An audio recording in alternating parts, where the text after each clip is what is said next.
আসসালামু আলাইকুম রহমতুল্লাহি বারাকাতুহ। আমি যে সূরাটি থেকে আপনাদের সাথে কিছু কথা শেয়ার করব, সূরাটার নাম হচ্ছে সূরাতুল হুজরাত। কি সূরা? সূরাতুল হুজরাত। এটা মাদানী সূরা, মদিনাতে নাজিল হয়েছে, একেবারে শেষ দিকে, মাদানী জিন্দেগির শেষ দিকে, নবম হিজরিতে নাজিল হয়েছে, তার মানে একেবারে শেষ দিকে। এটা কোরআনের সূরার যে ধারাক্রম সে অনুযায়ী ৪৯ নম্বর সূরা এবং সূরার আয়াত সংখ্যা ১৮। এই সূরাটাকে সূরাতুল আখলাক বলা হয়, মানে আমাদের আখলাক যাতে সুন্দর হয় এরকম 10টা কমান্ডমেন্টস আল্লাহ তাআলা ইনস্ট্রাকশন এই সূরাতে দিয়েছেন। আমাদের সমাজটা যাতে পিসফুল সোসাইটি হয়, হ্যাঁ, আল্লাহ তাআলা কিছু মোরাল স্ট্যান্ডার্ড, কিছু ইথিক্যাল স্ট্যান্ডার্ড, কিছু ম্যানার আমাদেরকে শিখিয়েছেন। কোরআন কিন্তু আমাদেরকে ম্যানার শিখায়। কি শিখায়? ম্যানার্স শিখায়। আজকে দেখবেন যে কোরআন আমাদের কি কি ম্যানার্স শিখায়। আমাদের সমাজটা যাতে একটা পিসফুল সোসাইটি হয়, শান্তিপূর্ণ সমাজ হয়, কোরআন কিছু আমাদেরকে এথিক্যাল স্ট্যান্ডার্ড বেঁধে দিয়েছে। আজকে আমরা এগুলো জানবো যে কি কি ম্যানার কোরআন আমাদেরকে মেনটেন করতে বলে, পালন করতে বলে। এবং আপনি আলোচনাটা পুরোটা শুনে আপনি নিজেই বুঝবেন যে আসলেই এই এই ম্যানার্সগুলো, এথিক্যাল স্ট্যান্ডার্ডগুলো, এই ভ্যালিউসগুলো যদি আমরা আমাদের সমাজে অ্যাপ্লাই করি, আমাদের সোসাইটিটা একটা শান্তিপূর্ণ সোসাইটি হয়ে যাবে ইনশাআল্লাহ। তাহলে কি কি ইনস্ট্রাকশন আল্লাহ তাআলা দিলেন to make our society a peaceful society, আমরা এটা দেখব। ১ নম্বরে আল্লাহ তাআলা যে ইনস্ট্রাকশনটি দিয়েছেন, শুরুতে বলে রাখা ভালো, মৌলিকভাবে 10টি দিক নির্দেশনা আল্লাহ তাআলা দিয়েছেন আমাদের সমাজটাকে শান্তিপূর্ণ করার জন্য। 10টা ম্যানার আল্লাহ তাআলা শিখিয়েছেন। আওয়াজ করে বলেন তো, মোট কয়টি নির্দেশনা?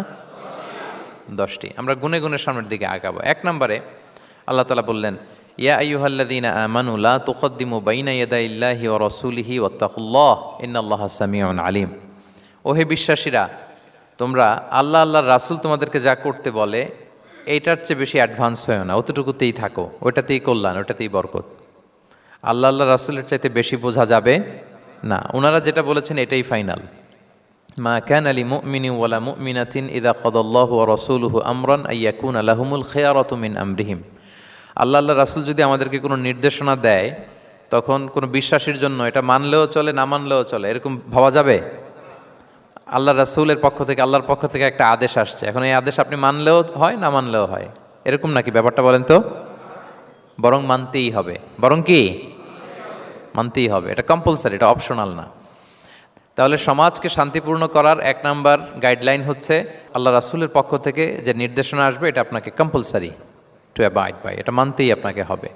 এবং রাসূল সাল্লাল্লাহু আলাইহি ওয়াসাল্লাম যেটা শিখিয়েছেন ওইটাই স্ট্যান্ডার্ড, এর চেয়ে আর ভালো করা যায় না। এক সাহাবী বেশি ইবাদত করতে যেয়ে বললেন যে আমি আজ থেকে সারা রাত তাহাজ্জুদ পড়ব, রাতে আর ঘুমাবো না। আরেক সাহাবী বললেন আমি সারা বছর রোজা রাখবো, আমি আর রোজা ভাঙবো না। আরেক সাহাবী বলে আমি আমার স্ত্রীদের কাছে যাব না, আমি সন্ন্যাসী জীবনযাপন করব। তো রাসূল সাল্লাল্লাহু আলাইহি ওয়াসাল্লাম শুনে অপছন্দ করলেন, বললেন তোমরা নাকি এমন এমন বলেছো, আমি তো বিশ্বনবী রাহমাতাল লিল আলামিন, আল্লাহর হাবিব, আমি তো কোনো দিন রোজা রাখি, আবার কোনো দিন রাখি না। সোম বৃহস্পতিবারে রাখি, অন্যান্য দিন তো রাখি না। আবার রাতে আমি ঘুমাই, আবার তাহাজ্জুদও পড়ি, আবার আমি স্ত্রীদের সাথেও মেলামেশা করি। তো আমার এই ব্যালেন্স লাইফ লিড করেও তো আমি আল্লাহর শ্রেষ্ঠ হতে আমার কোনো সমস্যা হয় নাই, তোমাদের কি সমস্যা হলো? সুবহানাল্লাহ। দেখেন, ইসলাম খুব ব্যালেন্সড অ্যাপ্রোচে বিশ্বাস করে, ভারসাম্যপূর্ণ জীবন বিধান। তার মানে রাসূল সাল্লাল্লাহু আলাইহি ওয়াসাল্লাম যেটা শিখিয়েছেন ওইটাই স্ট্যান্ডার্ড। আপনি কি রাসূল সাল্লাল্লাহু আলাইহি ওয়াসাল্লামের চেয়ে বেশি মুত্তাকি হতে পারবেন? বুঝে থাকলে আওয়াজ করে বলুন, আল্লাহ রাসূলের চেয়ে বেশি বুজুর্গ হওয়া সম্ভব? মুত্তাকি হওয়া সম্ভব? আল্লাহওয়ালা হওয়া সম্ভব? তিনি যেটা শিখিয়েছেন ওইটাই স্ট্যান্ডার্ড। তাহলে প্রথম দিক নির্দেশনা হচ্ছে আল্লাহ আল্লাহ রাসূলের চেয়ে বেশি বোঝা চলবে। ওনারা যে নির্দেশনা দিয়েছেন সেটা মানলেই জীবনের সুখ, সেটা মানলেই কি ১ নম্বর গাইডলাইন। সমাজ যদি শান্তিপূর্ণ সমাজ আমরা পেতে চাই, পিসফুল সোসাইটি যদি পেতে চাই। ২ নম্বর গাইডলাইন হচ্ছে আল্লাহ তাআলা বলছেন, ইয়া আইয়ুহাল্লাযীনা আমানু লা তারফাউ আসওয়াতাকুম ফাওকা সাওতিন নাবী ওয়া লা তাজহারু লাহু বিল কওলি কাজাহরি বা'দিকুম লিবা'দিন আন তাহবাতা আ'মালুকুম ওয়া আনতুম লা তাশউরুন। ওহে বিশ্বাসীরা, নবীর কণ্ঠের চাইতে তোমাদের কণ্ঠকে উঁচু করো না, খবরদার। যদি করো, নিজেরা নিজেদের সাথে যেভাবে কথা বলো, নবীর সাথে যদি এভাবে কথা বলো, তাহলে তোমাদের সব আমলগুলোকে বাতিল করে দিবে কে? এই আয়াত নাজিলের একটা প্রেক্ষাপট আছে। বনু তামিম গোত্রের লিডার কে হবে এটা নিয়ে ডিসকাশন হচ্ছিল। তো আবু বকর রাদিয়াল্লাহু তাআলা আনহু বললেন, আমি চাই উনি হোক লিডার। ওমরে ফারুক বলে, না না না, উনি না, আপনি বুঝতে পারেন নাই, আমি চাই ইনি হোক।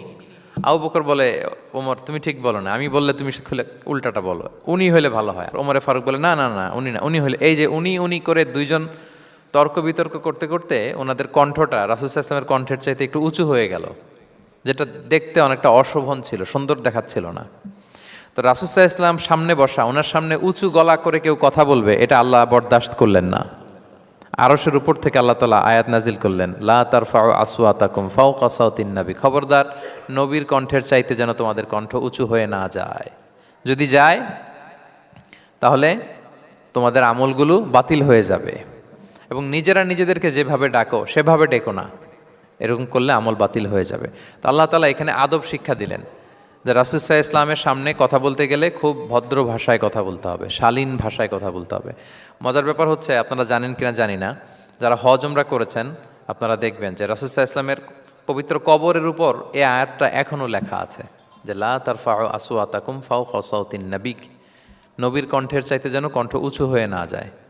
এজন্য দেখবেন যে যারা রাসূল সাল্লাল্লাহু আলাইহি ওয়াসাল্লামের কবর জিয়ারত করতে যায়, ওনারা কবরের সামনে যে ধৈর্য ধারণ করতে পারে না, বুক ফেটে কান্না আসে যে আজীবন যে নবীর কথা শুনলাম, যে নবীর হাদিস শুনলাম, যে নবীকে আমি এত ভালোবাসি, যে নবী আমার জন্য সুপারিশ করবেন, যে নবী আমাকে হাউজে কাউসারের পানি দিবেন, সেই নবী এখানে শুয়ে আছে। এটা ভাবতেই মুমিন হৃদয়ে বাঁধ ভাঙা কান্নার জোয়ার আসে, হাউমাউ করে কাঁদতে ইচ্ছে করে, কিন্তু ওখানে আওয়াজ করা যায় না, কারণ ওখানে লেখা লা তারফাউ আসওয়াতাকুম ফাওকা সাওতিন নবী, নবীর দরবারে বড় গলায় আওয়াজ করে কোনো শব্দ উচ্চারণ করা যাবে না। খুব ভদ্র বিনম্র চিত্তে রাসূল সাল্লাল্লাহু আলাইহি ওয়াসাল্লামের রওজার সামনে দাঁড়িয়ে আমরা সালাম পাঠ করি।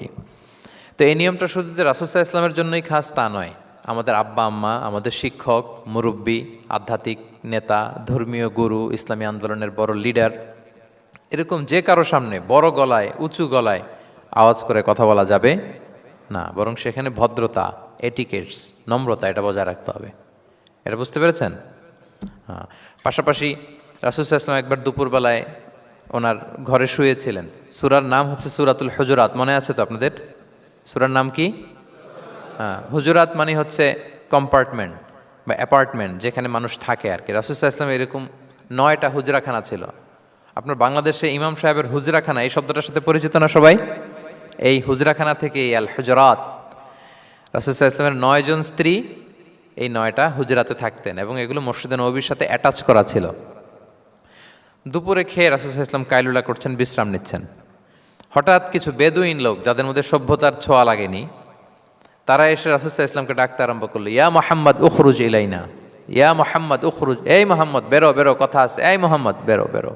মানে কেমন যেন বন্ধুরে ডাকতেছে, মনে হচ্ছে বন্ধুকে ডাকতেছে। আল্লাহ তাআলা এটা বরদাস্ত করলেন না, বললেন খবরদার, নিজেরা নিজেদেরকে যেমনে ডাকো, নবীকে যদি অমনে ডাকো, তোমার ঈমান আমল সব বাতিল হয়ে যাবে, খবরদার, সব বাতিল হয়ে যাবে। বরং ওনাকে যখন সম্বোধন করবে তখন ডাক দিবে খুব ভদ্র ভাষায়, বলতে হবে ইয়া নবী আল্লাহ, ইয়া রসুল আল্লাহ, ইয়া হাবিব আল্লাহ, এরকম ভদ্রোচিতভাবে রাসূল সাল্লাল্লাহু আলাইহি ওয়াসাল্লামকে ডাকতে হবে।